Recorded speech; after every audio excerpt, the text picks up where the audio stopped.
প্রিয়তমাশু সুকান্ত ভট্টাচার্যের কবিতা।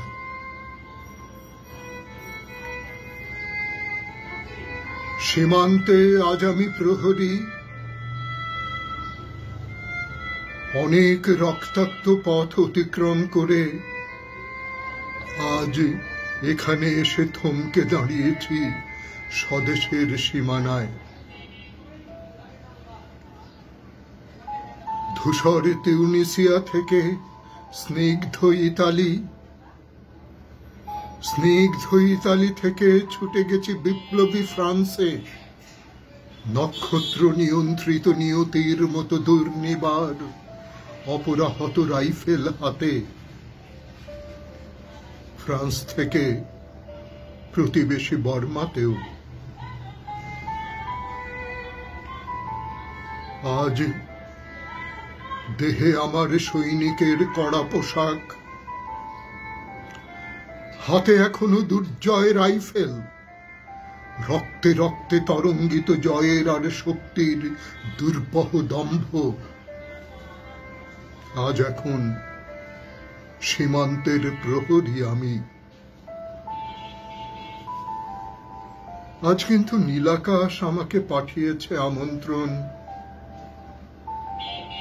স্বদেশের হাওয়া বয়ে এনেছে অনুরোধ, চোখের সামনে খুলে ধরেছে সবুজ চিঠি। কিছুতেই বুঝি না কি করে এড়াবো তাকে, কি করে এড়াবো এই সৈনিকের কড়া পোশাক। যুদ্ধ শেষ, মাঠে মাঠে প্রসারিত শান্তি, চোখে এসে লাগছে তারই শীতল হাওয়া। প্রতি মুহূর্তে স্লথ হয়ে আসে হাতের রাইফেল, গা থেকে খসে পড়তে চায় এই কড়া পোশাক। রাত্রে চাঁদ ওঠে, আমার চোখে ঘুম নেই। তোমাকে ভেবেছি কতদিন, কত শত্রুর পদক্ষেপ শোনার প্রতীক্ষার অবসরে,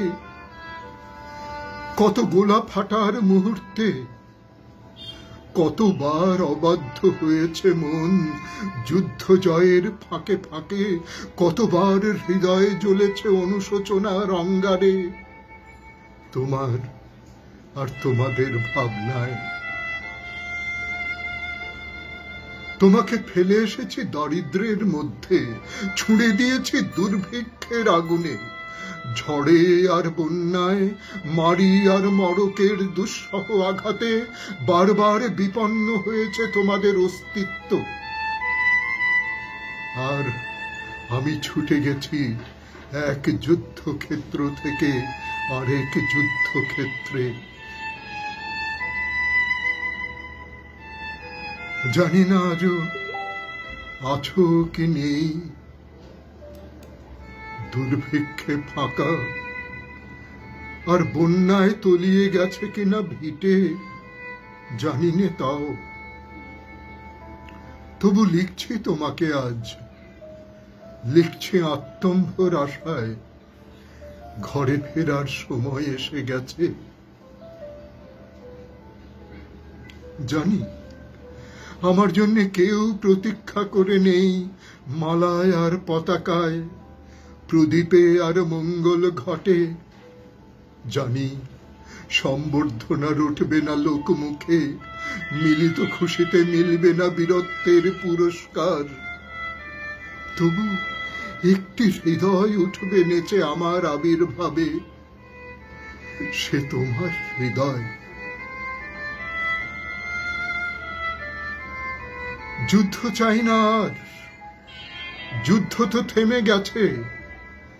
পদার্পণ করতে চায় না মন ইন্দোনেশিয়ায়।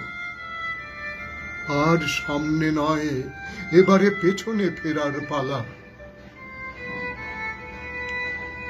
পরের জন্য যুদ্ধ করেছি অনেক, এবার যুদ্ধ তোমার আর আমার জন্যে। প্রশ্ন করো যদি এত যুদ্ধ করে পেলাম কি?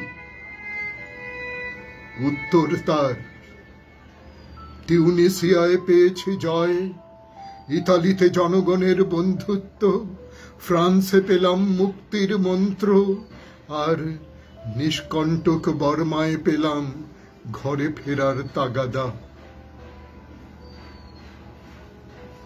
আমি যেন সেই বাতিওয়ালা যে সন্ধ্যায় রাজপথে পথে বাতি জ্বালিয়ে ফেরে, অথচ নিজের ঘরে নেই যার বাতি জ্বালবার সামর্থ্য। নিজের ঘরেই জমে থাকে দুঃসহ অন্ধকার।